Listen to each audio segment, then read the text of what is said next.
बिस्मिल्लाहिर्रहमानिर्रहीम। मैं हूं शाहिदुल हक और आप देख रहे हैं स्कोफिट YouTube channel. BRICS game Russia Kazan में जो है वो ख़त्म हो चुकी हुई हैं। ये 6 ब्रिक्स गेम्स थी। पाकिस्तान ने इसमें एक ही मेडल लिया, गोल्ड मेडल 61 केजी में हैदर सुल्तान ने लिया। दूसरी जानिब पाकिस्तान स्पोर्ट्स बोर्ड की इतलात के मुताबिक 23 लोगों का ये कंटिंजेंट था जो ब्रिक्स गेम्स में पार्टिसिपेट कर रहा है, और शायद आज जूडो की टीम भी। लेकिन खुशाइंद बात यह है कि पाकिस्तान ने पहली बार शिरकत की और हैदर सुल्तान ने जब गोल्ड लिया तो हैदर सुल्तान के गोल्ड के पीछे भी बहुत बड़े लेजेंड शुजाउद्दीन मलिक का हाथ है। शुजाउद्दीन कॉमनवेल्थ गेम्स के हमारे गोल्ड मेडलिस्ट भी हैं, प्राइड ऑफ परफॉर्मेंस भी हैं और रिकॉर्ड होल्डर भी हैं। वेट लिफ्टिंग में जो है पाकिस्तान ने ये मेडल लिया है और वेट लिफ्टिंग की टीम भी कल रात वापस पहुंच चुकी है।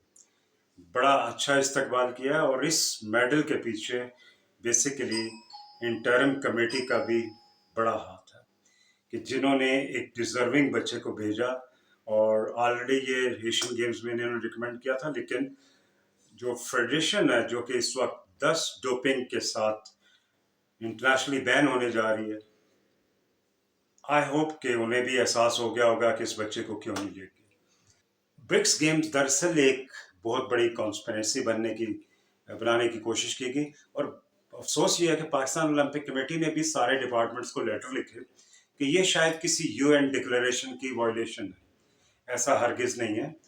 हम लोग किसी INGO इंटरनेशनल ओलंपिक कमेटी के मरोने मिन्नत नहीं है। हाँ, एक फ्रेंडशिप गेम्स है, और ये ओलंपिक क्यों भूल जाता है कि UN ही का एक डिक्लेरेशन है that is sports is a fundamental right for all. तो वाई वो एक्सेस टू उसको स्पोर्ट्स को रोकना चाह रही है। और ओलंपिक तो खुद एक डिस्प्यूट बन चुका हुआ है।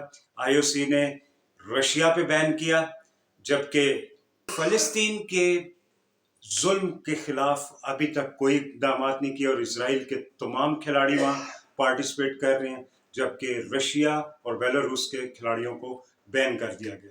ये प्रोटेसाइजेशन असल में स्टार्ट हुई है IOC की तरफ से।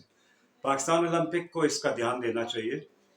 पाकिस्तान गवर्नमेंट जो है ना, इसका साथ देना चाहिए, क्योंकि गवर्नमेंट ऑफ पाकिस्तान किसी INGO के मातहत नहीं है। गैरी क्रिस्टियन ने अपना काम कर दिखाया, आते ही एक बयान खड़ाक से दे दिया कि पाकिस्तान की टीम जो है वो इस काबिल नहीं है कि वो इंटरनेशनली उसको मैच कर सके। उसने ये भी बताया कि फिटनेस लेवल बहुत ही डाउन है। तो यहाँ पे हमें सोचना पड़ेगा कि आइंदा PM में भेजना कि नहीं, पत्थर उठाने के लिए और पहाड़ चढ़ने के लिए, और वो भी हाई परफॉर्मेंस डेज के दिनों में। दूसरी जानिब उसने ये भी कहा है कि मेंटली लड़के जितने भी हैं वो फिट नहीं है और इनमें कोई इत्तेहाद मौजूद नहीं है। जब इत्तेहाद नहीं है तो इट मीन्स के ग्रुपिंग वाज़ेह तौर पे महसूस हो रही है। बाकी इन्होंने एक मेंटल कोच मंगा लिया हुआ है, लेकिन वो मेंटल कोच क्या पाकिस्तान टीम के दिमागों को सही कर सकेगा? वहाँ पे अंग्रेजी का मसला आएगा। आपने बाबर की अंग्रेजी तो प्रेस कॉन्फ्रेंसेस में। स्पोफिट यूट्यूब चैनल के साथ आप ट्यून्ड रहे हमेशा। सब्सक्राइब करें, शेयर करें और इस कम्युनिटी को बढ़ाएं। बहुत शुक्रिया।